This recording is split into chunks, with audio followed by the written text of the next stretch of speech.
Welcome to Saviri vlogs. నేనైతే fish పులుసు పెడుతున్నానండి. మీకు ఆల్రెడీ చెప్పాను, నేను పెద్ద చేప అయితే తీసుకొచ్చాను.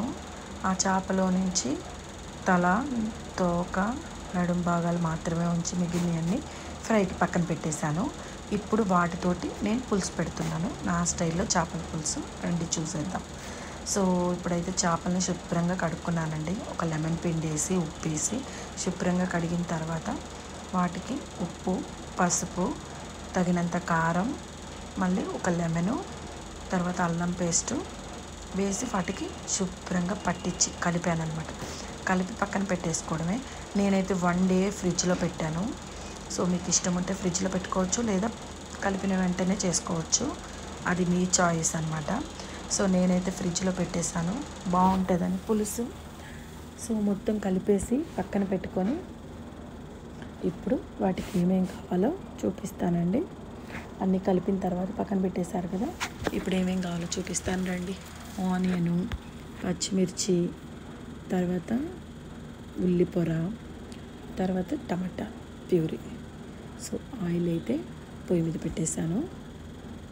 ఇప్పుడు ఆయిల్లోకి కొంచెం కరివేపాకు, మళ్ళీ కొంచెం పచ్చిమిరపకాయలు, ఆనియన్ పేస్ట్ అంటే మరీ మిక్సీలో మెత్తగా పట్టక్కర్లేదండి, కచ్చపచ్చగా పడితే చాలు. అవి కొంచెం లైట్గా ఏగేంత వరకు పచ్చివాసన, తర్వాత ఉల్లిపొర వేసుకోండి. అది కూడా ఫ్రై అయ్యేంత వరకు ఉంచండి. తర్వాత టమాటా ప్యూరీ పట్టుకున్నాం కదా, అది కూడా వేసేయండి. అది కూడా వేసిన తర్వాత కొంచెంసేపు యాగనిచ్చిన తర్వాత కాసేపు యాగనివ్వండి, ఎందుకంటే పచ్చివాసన అంతా పోవాలి. తర్వాత ఇప్పుడు మనం ఏదైతే ఫిష్ ముక్కలన్నీ కలిపి పెట్టుకున్నామో అవన్నీ కూడా అందులో వేసి గంటె పెట్టి తిప్పొద్దు. నేను వీడియో తీస్తున్నాను కాబట్టి కళాయి తిప్పడం చూపించలేకపోతున్నాను.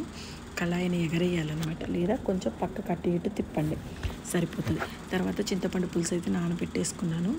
పులుసు అయితే ముక్కలకి పోసేసాను అనమాట.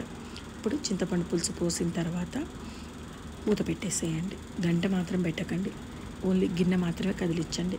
ఆ పులుసు కుతుకుతా అనేటప్పుడే చూసుకొని కొంచెం కొత్తిమీర వేసుకుంటే సరిపోతుంది. ఇప్పుడు పులుసు దగ్గరికి అయ్యేంత వరకు ఉంచుకోండి. లాస్ట్కి దింపే ముందు కొంచెం గరం మసాలా పైన వేసుకోండి, చాలా బాగుంటుంది. ఇది నా స్టైల్లో చేపల పులుసు, ఒకసారి ట్రై చేసి చూడండి, చాలా బాగుంటుంది. Bye bye.